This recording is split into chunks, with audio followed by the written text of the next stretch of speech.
കൊള്ളാം കൊള്ളാം. എടാ ഞാൻ എടാ ഞങ്ങളെ കിട്ടണം കേട്ടോ, എന്നെ കിട്ടണം. ഓക്കെ ഓക്കെ നിങ്ങൾ ഇവന്മാര് കാലത്ത് തന്നെ തുടങ്ങിയല്ലോ മാരണങ്ങള്. ഇവന്റെ ഒന്നും വീട്ടിൽ ചോദിക്കാനും പറയാനും ആരുമില്ലേ? ഇവിടെ കിടന്ന് വട്ടം കറങ്ങാതെ എല്ലാരും സ്കൂളിൽ പോകാൻ നോക്കടാ. അയ്യോ ഇതിന്റെ ഒരു തൈ കിട്ടുമോന്ന് അറിയാൻ വേണ്ടി വന്നാ ആന്റി. ആന്റിയോ? ചുമ്മാ ഫീലാക്കാതടാ, അമ്മച്ചിക്ക് ദേഷ്യം വരും. അമ്മച്ചി നിന്റെയൊക്കെ നല്ല കവള മടൽ വെട്ടി ചന്തിക്ക് നല്ല അടിയാണ് കൊടുക്കേണ്ടത്. ആ പ്രിൻസിപ്പാളിനെ ഞാനൊന്ന് കാണട്ടെ. ഒരൊറ്റ എണ്ണത്തിന് ഇനി ഇവിടെ കണ്ടുപോകരുത്. എന്താ കാര്യം? അതൊരു കുണ്ടി പ്രശ്നം.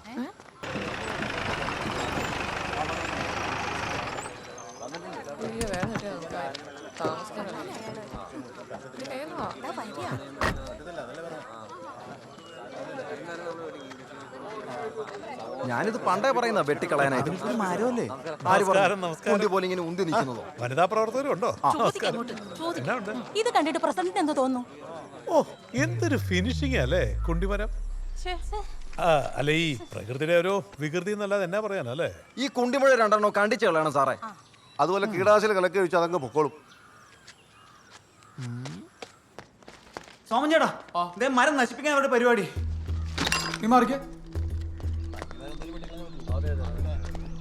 അഭിപ്രായം വേണമെങ്കിൽ നമുക്ക് ചെത്തിക്കളയാം ഈ ഭാഗം അല്ലേ. പൊതുവായിട്ട് പറഞ്ഞാല് നിങ്ങളുടെ എല്ലാവരുടെ അഭിപ്രായം ഇതങ്ങ് ചെത്തിക്കളയണമെന്നാണ്. ചെത്തിക്കളയാൻ ചിലപ്പോ പിന്നെ മുഴ വരും. പിന്നെന്തോ ചെയ്യും? അപ്പൊ മൊത്തത്തിൽ വെട്ടാനായിരിക്കും അല്ലേ? അല്ലേ സോമൻ പറഞ്ഞല്ലേ, മൊത്തത്തിലൊക്കെ വെട്ടിയേക്കാം. സാർ ആരെന്ത് പറഞ്ഞാലും മതി മതി എന്ന് പറയാണ്ട് സ്വന്തമായിട്ടൊരു തീരുമാനം എടുക്കും നിങ്ങള്. എന്റെ പൊന്നു പരിസ്ഥിതിസോമ, ഒരു കല്യാണം കഴിച്ചാലേ തനിക്ക് പെണ്ണുങ്ങളുടെ ഫീലിംഗ്സ് ഒക്കെ മനസ്സിലാകത്തുള്ളൂ. ഈ മരത്തിന് പ്രശ്നം വന്നാലേ അതിന് പാവാട അടിക്കാൻ വകുപ്പൊന്നുമില്ല. അശ്ലീലം കണ്ട അപ്പ കെട്ടിയാണ്. പിള്ളേരെ പെണ്ണുങ്ങളൊക്കെ വരുന്ന ഓഫീസാ. ഈ എ സർട്ടിഫിക്കറ്റ് മരം വെച്ചോണ്ടിരിക്കാൻ പറ്റത്തില്ല, വെട്ടിക്കളണം. അപ്പൊ പിന്നെ പുറത്തു കൊടുക്കണ്ട, മൊത്തത്തിൽ ഞാൻ അങ്ങ് ഏറ്റെടുത്തോളാം. എന്തേ ആണോ? എങ്കിൽ കാണാം നമുക്ക്. കാണാം കാണാതെ.